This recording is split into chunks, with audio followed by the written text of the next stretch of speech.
A beautiful morning to you. You're welcome to ATN Sports Personality Show on Atlantic Television Network. Of course, we're very happy to be back here to bring you another exciting sports personality on today's edition for the show. It promises to be an exciting edition. And of course, we'll just sit tight as we're ready, of course, to unravel another sports personality to you this morning. Today, we're going to take a look at a tennis player.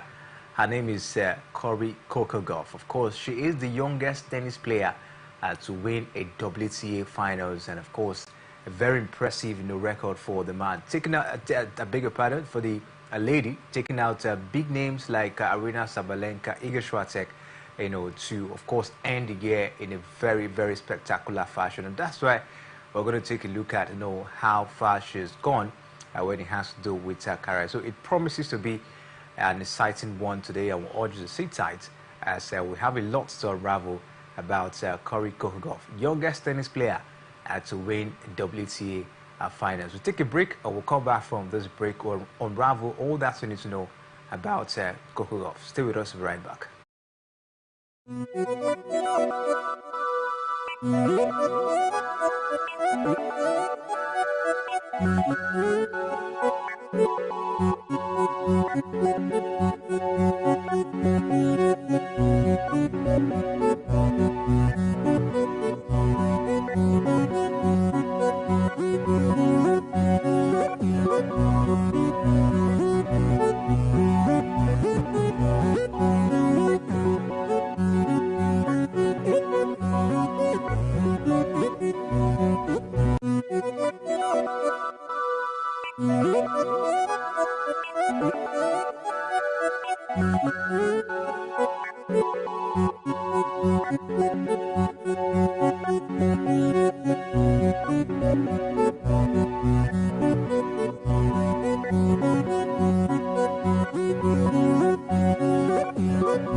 Welcome back to Sports Personality Show on Atlantic Television Network, and of course we told you today's edition promises to be another exciting one as we'll take a look at a tennis player, talking about Cory Kokogoff, a youngest tennis player to win a WTA finals. And of course I'm not alone in the studio to take a look at the life of Kokogoff. I'm here with one man, of course, you know so well, Kingsley Woke. Good morning to you and welcome to Sports Personality. Yeah, good morning, Kingsley Emmanuel, and good morning, viewers, and welcome to Sports Personality Show. All right, we're very happy to have you, Woke. Let's dive into the life of Cory Kokogoff. Corey Dionegolf, better known as Coco Golf, was born on March 13, 2004 in Dero Beach, Florida. She was named after her father, Corio, and of course, she told Sport Illustrated Kids that to avoid confusion with their similar names, and her aunt suggested calling her Coco, a play on one of her father's old nicknames. Now, Coco has two younger brothers, Cameron and Cody. Athleticism runs in the family. Her dad played Division 1 basketball at Georgia State University, and her mother, Candy, was a gymnast who also participated in Division 1 track and field at Florida State University. Now, because Coco Golf parents were athletes, they wanted their firstborn to pursue sports, so she began playing tennis at the age of 6. Now, Coco spent her early years in Georgia. Her mother was a teacher, while her father was a pharmaceuticals executive. Now, to support golf, tennis training and career, her parents opted to leave their jobs and moved back to Dero Beach. Calde began to homeschool her daughter, while Corey became her coach as well. So, impressive childhood, of course, Wookie, you will say, for Corey Coco Golf. Yeah, I think she rather came out from a family that they were sports people, and they had a knowledge about sports and all that, and it was very helpful for her career. I think maybe during her younger years, I think that was when the likes of Venus Williams, Serena Williams were shining then, and I think the parents really wanted them to emulate those two sisters, those American sisters, and that was why they were able to project their daughter to becoming something like that in future. And for them to pay so much attention to her, that means they knew... They saw the future. Exactly. They knew she was going to be something great, and they had to even leave what they are doing to make sure the career of their girl was achieved. And for me, that's what... I'll not just say Americans. I think that's people that really want to bring out something from their kids. That's what they do. They pay the sacrifice. It's not only about them. I've also read something about Lewis Hamilton, how he came to become a very good Formula One driver. The father supported him and all that. So for me, even the likes of Jude Bellingham. Exactly. So they had to stick to their kids and follow them up from their teenage age and all that. So they gave them the right things they needed to become successful, and that was the story of Coco Golf. I think the parents supported her.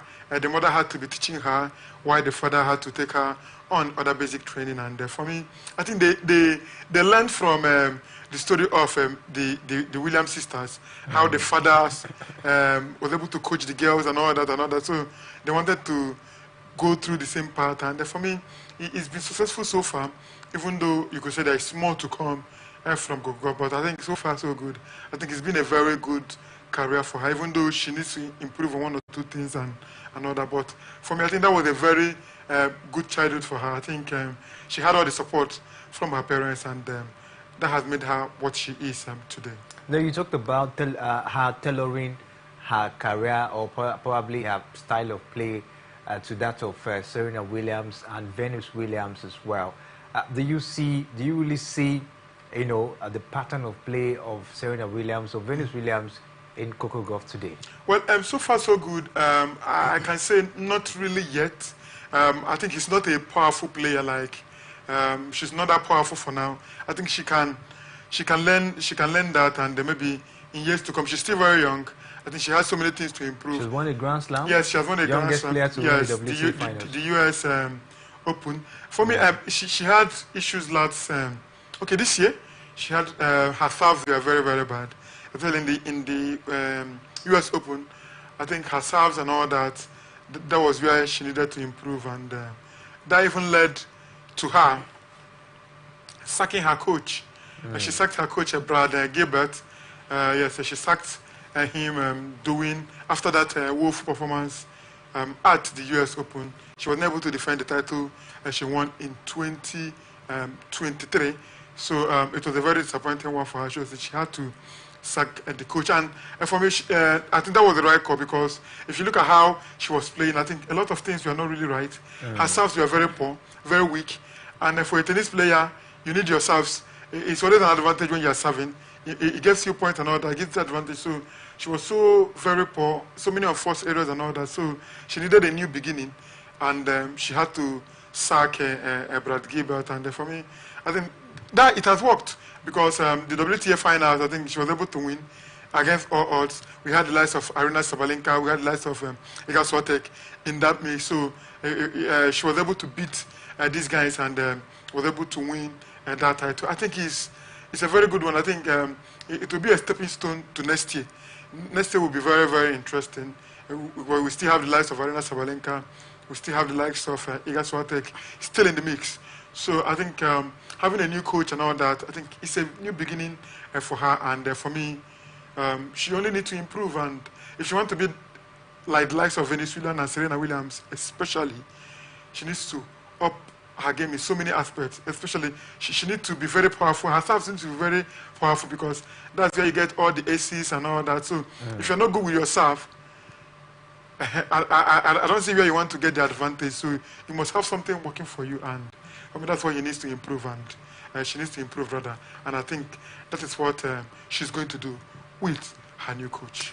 A lot, of course, to unravel about Corey Kokogov. I tell you, as putting up that impressive feat in WTA final has really brought her, of course, to limelight. And she's talking about, her early career, or to say her childhood. By the time she was 10 years old, Gov had traveled to France. She traveled to France to work with Patrick Mouratoglou, who coaches Serena Williams.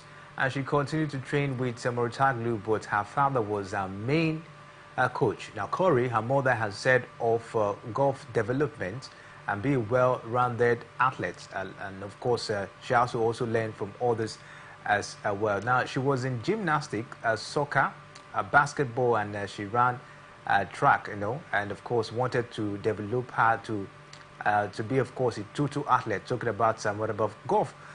Won the United States Tennis Association Clay Courts National 12 on the title in 2004, and in 2017 she took second place at the U.S. Open Girls Junior Championship, and the next year she became the junior champion at the French Open. Now, due to WTA rules instituted in 1994, young tennis stars can't turn pro until they reach age 18, though there are exceptions for participating in a limited number of professional events every year. Now, some people have questioned whether a structure intended to protect players is too limiting, because golf was only permitted a certain number of tournaments, as she had been slower to rise in the player ranking during her first couple of years in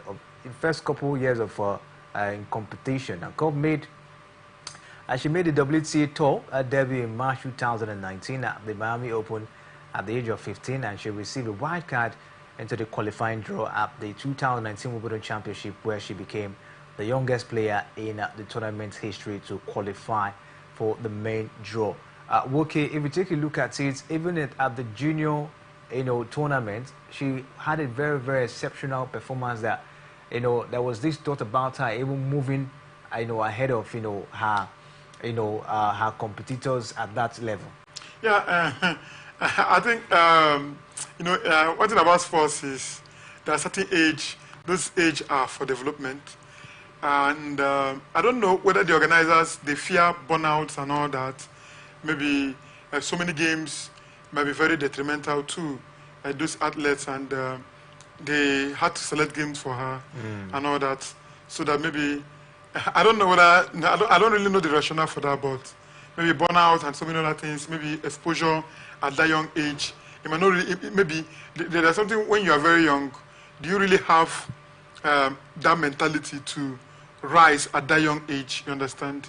Can you be able to compete with older people age? I think by that certain age, she'll be more mature and all that, and she can be able to compete. So, because her rising at a very young age means so many responsibilities. A lot of people will be looking at her shoulders, and people will be expecting her to even win at that young age, they were set out to be winning everything because they would see her as a special talent and all that. But I like the fact that they didn't really rush her all that.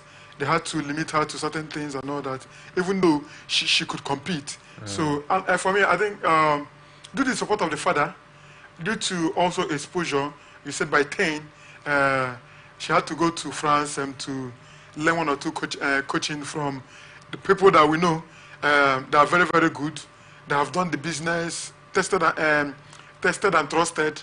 And I think it was also good for her. And maybe due to the fact she was from the US and the man that trained her in France had a connection with Serena Williams. Maybe you know those how it happens. So I think it also helped her. I think she started playing very early.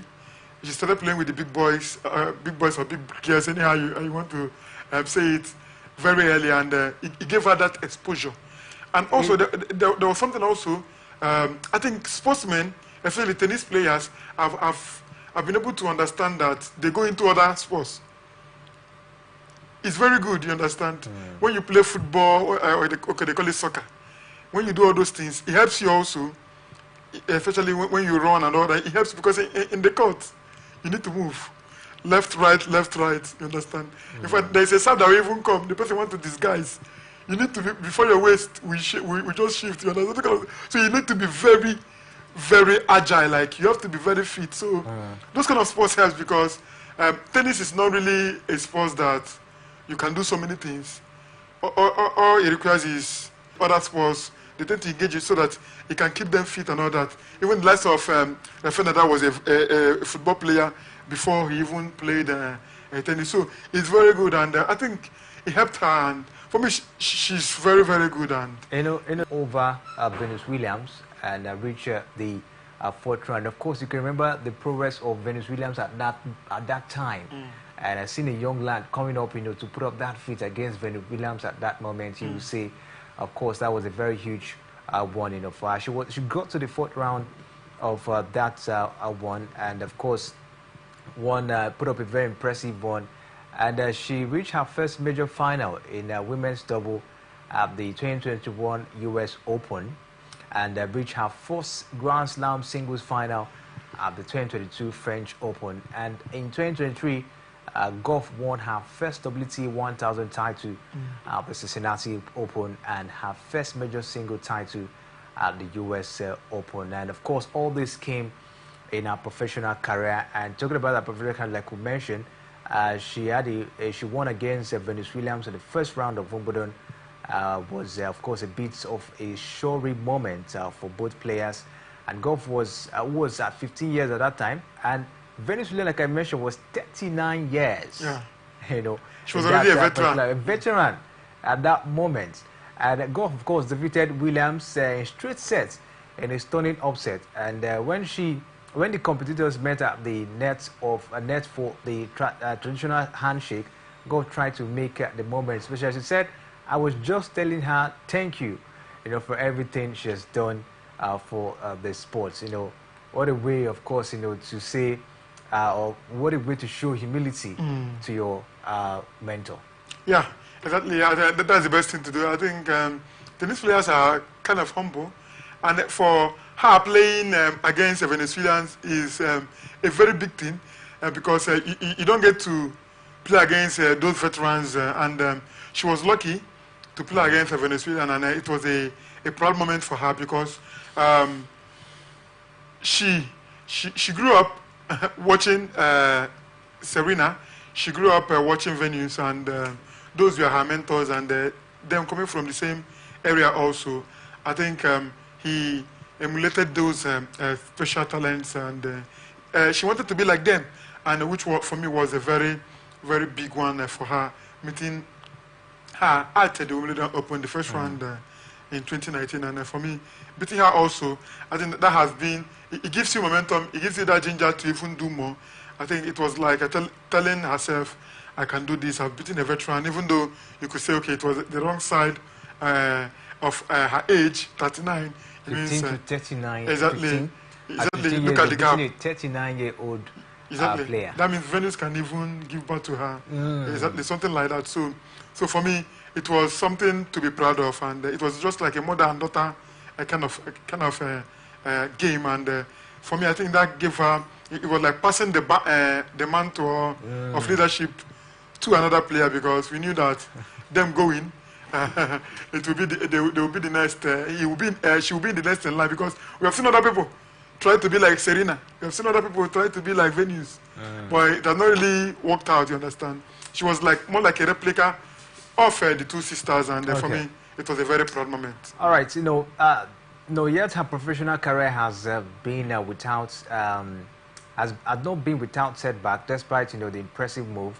Since defeating Williams in the first round at the Wimbledon, she has found herself ousted in the first round at the 2022 Australian Open and at Wimbledon in 2023. Now, still, Gauff has shown consistent improvements in her game on the world stage. She competed for her first Grand Slam title in 2022 French Open finals against Iga Swiatek, who soundly beats her 6-1, 6-3. And she has won 4 tournaments since turning professional in 2018, including 2023 DC Open in Washington, and followed by a win in the Cincinnati Masters. The summer of 2023 had her playing her best tennis as she entered one of the world's most prestigious tournaments played in New York City at the Billie Jean King National Tennis Center. In the final of the 2023 US Open, Gauff lost the first set to Aryna Sabalenka of Belarus before staging a stunning come from behind win that ended with her on her knees and in tears at the Otto Ashe Stadium. Gauff US Open win, her first Grand Slam victory, put her in the company of Tracy Austin, who was 16 when she won the US Open in 1979, and Serena Williams, who won the US Open at 17 in 1999. Impressive one, for Coco Gauff, putting up impressive record for herself. Yeah, I think it was. I think that was last year. I think it was a very good one.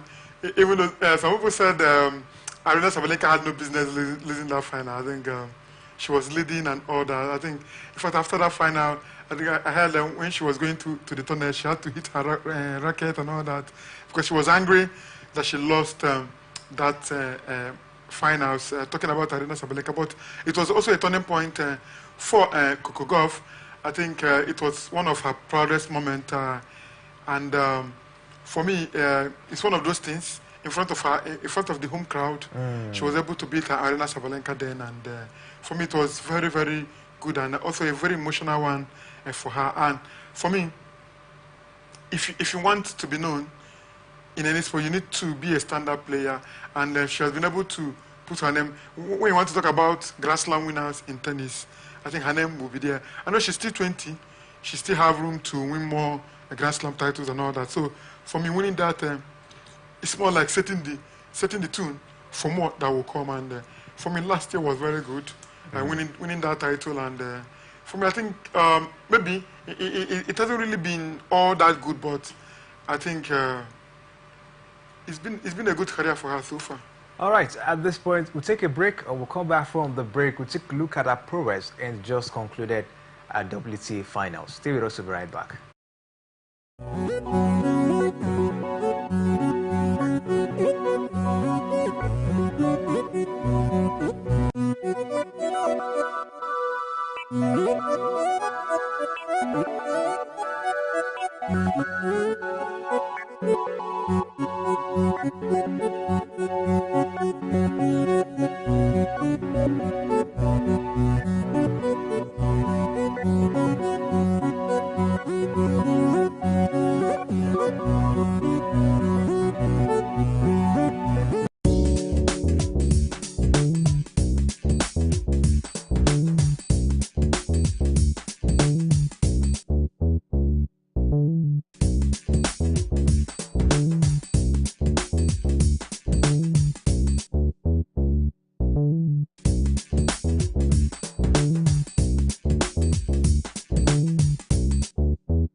Welcome back to the Sports Personality Show on Atlantic Television Network, and of course, we've been talking about Corey Kokogov, the youngest tennis player to win a WTA final, and so it was a very impressive one for her. And of course, let's take a look at how she won the WTA finals. And in 2024, which is this year, Gauff advanced to the semi-final at both the Australian Open and French Open. However, she was defeated by 2004, underscoring a rapid rise among the sport top talents. Her victory also secured a record-breaking payout of $4.8 million, the largest single prize money in WTA history, making another significant milestone in her already stellar career. In a journey to the title, Gauff demonstrated resilience and posed at defeating world number 1 Aryna Sabalenka in the gripping semi-final, and overcoming world number 2 Iga Swiatek in the group stage. And this feat made her the youngest player since Kim Clijsters in 2002 to beat the top 2 players in a single WTA finals event. And the match against Zheng also marked the youngest WTA finals pairing since 2004, a record that Gauff was thrilled to learn. Impressive feats, of course, for Corey Kokogov. What do you make of it, the way she won the WTA finals this year? Yeah, I think it was fantastic. I talked about the year and the disappointment of everything, and I think she was not really able to do so much, especially doing Grand Slam events, and I think she was able to put those things aside and was able to dominate in the WTA finals. That was held in Saudi Arabia, if I'm not mistaken. I think, and for me, beating the likes of, there were other players like Aryna Sabalenka, Iga Swiatek was also in the mix, and even the Chinese player, Qin. Yes, it's very fantastic. I think she's the Olympic champion, if I'm not mistaken. So she's a very top tennis player, and being able to beat these people means there's something about her these days. And like I said, she had to change her coach, and I think the new manager or new coach bars and all that, and it's really working. But it's too early to talk about it. I think next year will be very, very crucial for her, starting with the Australian Open. I think she needs to dominate. She needs to dominate the Grand Slams. That is where we really know whether she has come to stay or she's just trying to deceive us. So for me, it's all about dominating. And I know Aryna, Iga Swiatek are very good players, but you can still dominate if you are really very, very serious. And that is what she needs to do. But I think it's a very good one, ending the year on a high. I think winning this tournament is a very big one. And for me, it's all about what she will do after now. That is the most important thing for Kokogov. So for me, I think it was a very good tournament for her, and winning made it even very special. Reflecting on her achievement, Gauff noted the fitting coincidence, saying the year I was born was the last time. So in my lifetime, basically, I have never seen it. That is pretty cool. That was the statement of Kokogov after putting up, of course, that's impressive feat. And let's talk about some of our achievements, as well. Kokogov celebrates her double championship with partner Katerina Snikova at the 2024 French Open. And of course, Gauff has quickly ascended through the professional ranks after ranking as low as 875 in the early stages of her career in 2018. And as of July 22nd, 2024, Gulf owns the WTA world number two ranking in women's singles, marking the highest of her career, and she's behind only five-time Grand Slam winner Iga Swiatek of Poland. Now, in women's double, Gulf is currently ranked number 10. For our U.S. Open single win, Gulf reached one other major final at the 2022 French Open, as well as two semi-finals at the 2024 Australian Open and French Open. And her career starts as of July 24th, 2024 as well. And I tell you, the lady has a lot of money as well in her bank account. Where you take a look at her achievements so far. Let's talk about her ranking, how she was able to progress from over 800 and something where she was ranked down to getting down to what, and now behind the likes of Iga Swiatek as it stands. Yeah, I think that is what happens when you are consistent. You need to be consistent in order to rise, and that is what Coco Gauff have done this year. I think when you come from the juniors and you start playing professionally, I think it requires you winning, getting those upsets, and also progressing to events, the next round of events, quarterfinal, semi-final, finals, if it's possible, winning. I think those gets you those points, and it makes you to go high on the ranking points. And then that is what Coco Gauff or Gauff Curry have been able to do this year. Can go far. At 20 years of age, okay, Coco Gauff her net worth is estimated to be around 3.5 million US dollars. I don't know what you make of it. At 20 years, I'll be big. You know, I'll be doing things. But I think it's good. You know, I think these things are ranked due to prize money and also appearances. The number of tournaments you've won. Exactly, endorsement deals as well. Exactly. So I think it's good for a start. She's still very young. Imagine what she would do in the next 3 to 5 years if she's consistent, if she doesn't have injury issues and all that.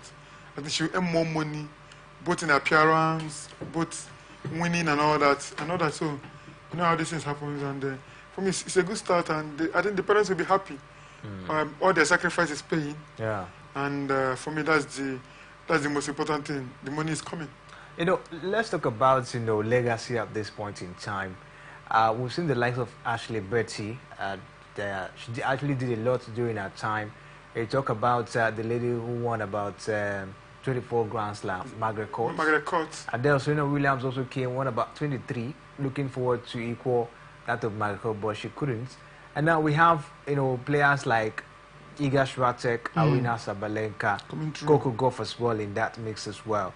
Do you see Coco Gauff to be that tennis player that could put up a legacy like this tennis player, Margaret Court, Ashley Betty, Serena Williams? Do you see her putting up such a legacy in her tennis career before she qualified? Pick a Grand Slam that you're very strong.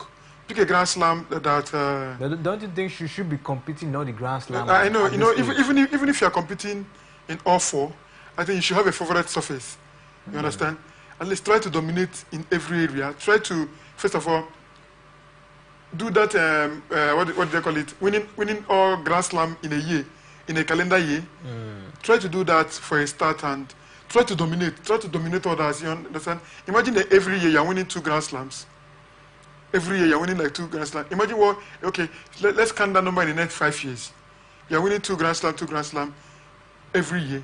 That should be about 10 or something. You understand? That means you're in you've won like 11. I mean, by then, she might be like 24, 25. Okay, you try to do it again in the next 5 years again. That means when you get to 30, you might be going like 20 something. You understand? So you have to be very consistent. That was how the likes of Serena Williams was able to do 20 something. She was very consistent, and they had favorite surfaces. Yeah. Where they dominated. Now US Open, nobody go fit beat them there. Now she get there, you understand? That kind of like what's the name? Iga Swiatek, she's very good on the clay. Exactly. Rafael Nadal, we used to have what's his name? Roger Federer in grass. We used to have Novak Djokovic in the Australian Open. I think he has won so many in Australia. So you need to dominate a zone. You need to have a zone.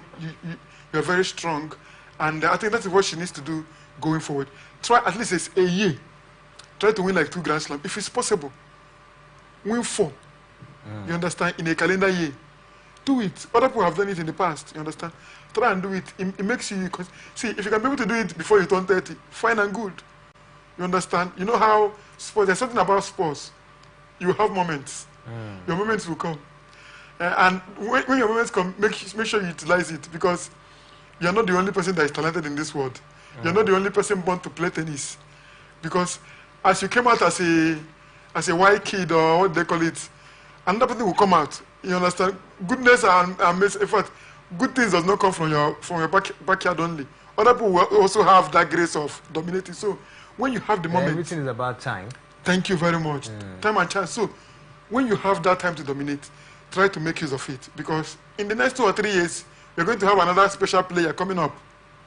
You understand? So that is one thing about athletics. And you know, in the women game in WTA, they're not even consistent. So he makes the matter even very well. So make use of our opportunity. If you want to be like Serena, if you want to, because these days, if you don't get up to 20 Grand Slams. They will say you are a tennis player, but you might not really be regarded